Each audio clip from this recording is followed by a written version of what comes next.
Good morning. Thank you so much for having me today. All right, let's get right to it. Tell us the reports of major flooding along the roadways in the Bronx this morning. Where are we having issues?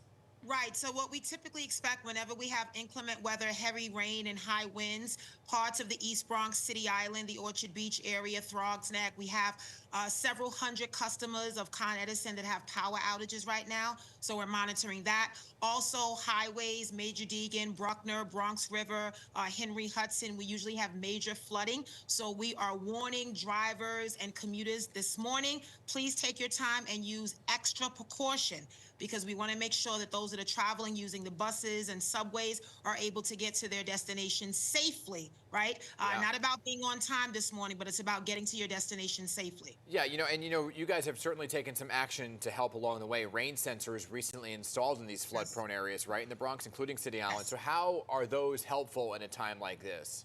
I think it's very helpful for homeowners and as well as our small businesses because it allows them to be prepared in the event of any inclement weather when we see periods of high winds as well as heavy rain.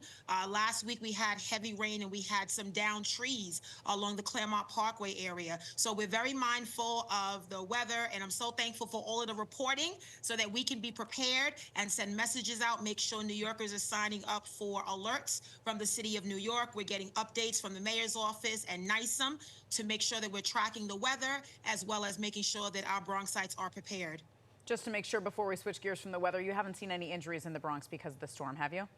No, Okay, none good. as of yet. Good No. news. All right, so let's talk about the latest on the building collapse in the Morris Heights section. It's been a week since the corner of that building came crashing down. An engineer has been suspended. We know that. Do you think anyone else should be held accountable in this?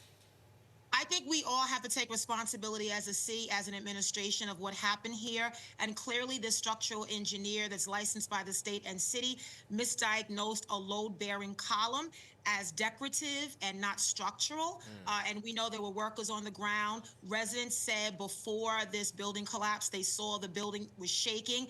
They heard drilling going on outside. But also, this building has a series of DOB and HPD violations that residents have called about. And so I think it highlights some of the inefficiencies that we have in our system and what we can do to make sure that everyone that's licensed, there's a certification process. A lot of this work, exterior facade work, is in compliance with Local 11, the building and facade reporting that many engineers have to comply with. So I'm grateful that we are holding this particular engineer accountable, but now we're asking the state to follow suit. But we also know that this engineer has inspected well over 300 buildings across the city of New York. So now DOB has to go back and double check. But also, let me recognize this is not a time to cut the Department of Buildings budget.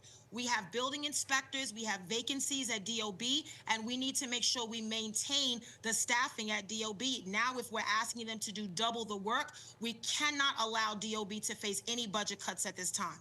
Understood. And what about the families, right? The families displaced by the collapse, really at the heart of the matter here. Many say they just don't want to return to that apartment building. So is your office working to help relocate them? What's the process here? Yeah, so as you know, last Monday when this happened, Immediate Relief, American Red Cross, we established an evacuation site at PS 396. Thank you to the school leadership team, our superintendents at District 10. Bronx Community College created an evacuation site for city workers. We were on the scene from last Monday all up until last week, just talking to the residents, making sure that they were safe, they had food, they had shelter. Immediate 2-3 days in a hotel.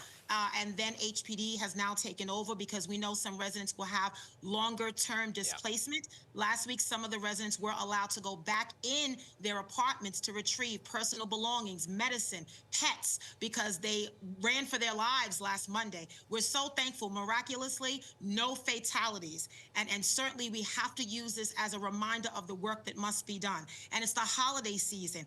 Families are displaced, over 100 families, 44 children involved, and we know that many families may not want to return. So we are going to work, Councilmember Piedina Sanchez, myself, and others, with HPD to make sure that we can find accommodations for families that do not want to return. But many of the residents we talk to have lived in this building 20, 30, 40 years. We're talking about generations of families. So we know that people are accustomed to this building, but we want to make sure that in this horrible occurrence that happened, we have to find a learning lesson. Okay. What deficiencies in the system? Can we make sure the DOB is strengthened in terms of inspections? Do we respond when residents call 311 about numerous issues that they're having in their building? We have to pay attention more with a clearer lens, respond timely, and really look at our building Okay. infrastructure, which is very old in this city. We're going to have to leave it there. We're out of time on a very busy morning, but appreciate you on both the flood update and the building update. Appreciate it.